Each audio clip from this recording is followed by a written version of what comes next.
Historia ya Chief Adam Sapi Mkwawa ni simulizi ya kiongozi shupavu aliyekuwa kiunganishi kikubwa kati ya utawala wa kijadi na mfumo wa kisasa wa kiserikali nchini Tanzania.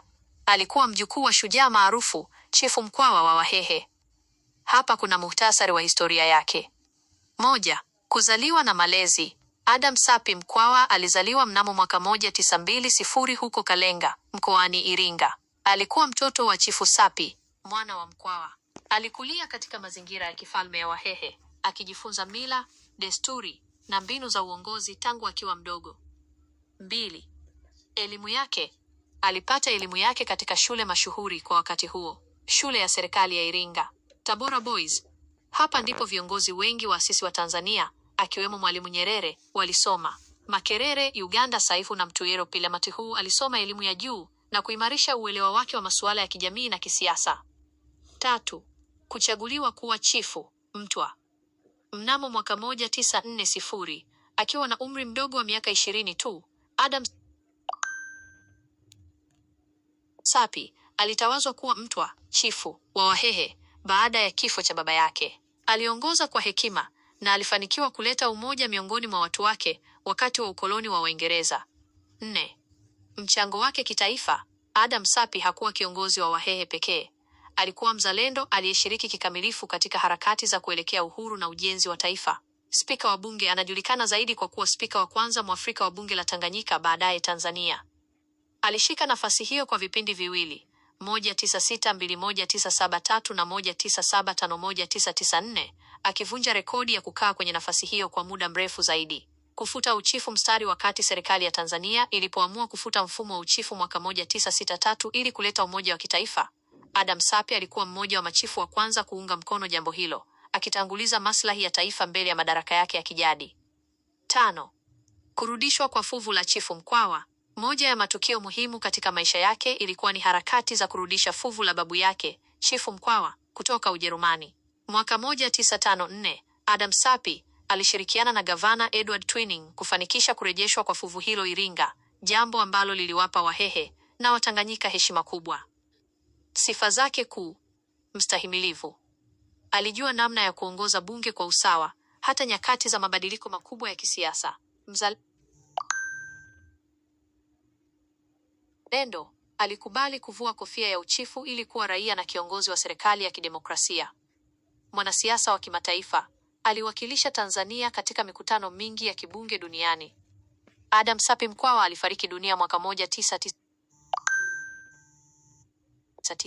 Mpaka leo anakumbukwa kama alama ya uongozi bora, busara na kiungo muhimu kati ya historia ya kale na Tanzania sasa.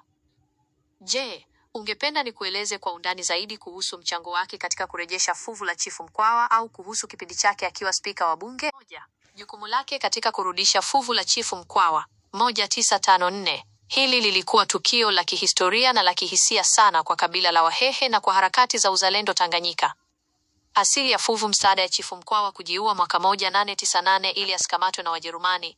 Kichwa chake kilikatwa na kupelekwa Ujerumani kama nyara ya kivita. Mkataba wa Versailles. Ingawa mkataba huu uliomaliza vita kuu ya kwanza ya dunia uliagiza Ujerumani kurudisha fuvu hilo, Wajerumani walidai hawajui lilipo. Diplomasia ya Adam Sapi. Akiwa chifu, Adam Sapi alishinikiza serikali ya kikoloni ya Waingereza kupitia gavana Edward Twining kutafuta fuvu hilo. Baada ya utafiti mrefu kwenye makumbusho huko Bremen, Ujerumani, fuvu lilitambuliwa kwa alama za risasi. Fuvu lilirejeshwa Kalenga. Adam Sapi aliongoza mapokezi hayo mbele ya maelfu ya Wahehe. Tukio hili liliimarisha mamlaka yake na kuonekana kama ushindi wa utu wa Mwafrika dhidi ya ukoloni. 2.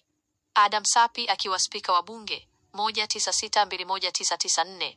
Adam Sapi anashikilia rekodi ya kuwa spika aliyedumu kwa muda mrefu zaidi nchini Tanzania, takriban miaka 28. Usimamizi wa sheria. Aliongoza bunge wakati wa mabadiliko makubwa, ikiwemo uundaji wa Jamhuri 1962, muungano wa Tanganyika na Zanzibar 1964 na Azimio la Arusha 1967. Mvuto na busara. Alijulikana kwa uwezo wake wa kutuliza mijadala mikali bungeni kwa kutumia hekima na ucheshi kidogo, huku akizingatia kanuni. Mpito wa vyama vingi. Alikuwa spika wakati Tanzania ikirejea kwenye mfumo wa vyama vingi mapema miaka ya 1990. Alihakikisha mchakato huo unakwenda kwa amani bila kuvuruga umoja wa nchi. Kuvua uchifu. Mstatwa. Sifa yake kubwa ni kuwa Alikubali sheria ya kufuta mamlaka ya machifu mwaka 1963 bila kupinga. Alionyesha mfano kwamba utaifa ni mkubwa kuliko ukabila. Jedwali la vipindi vyake vya uspika.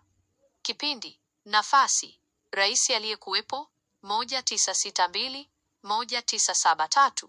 Spika wa bunge: Gabriel Julius K. Nyerere 4. Spika wa bunge: Mojoi Nyerere Elashi Ali Hassan Mwinyi. Zingatia, katika kipindi cha kati 1973-1975 aliteuliwa kuwa waziri wa nchi kabla ya kurejea tena kwenye kiti cha uspika baada ya uchaguzi wa 1975.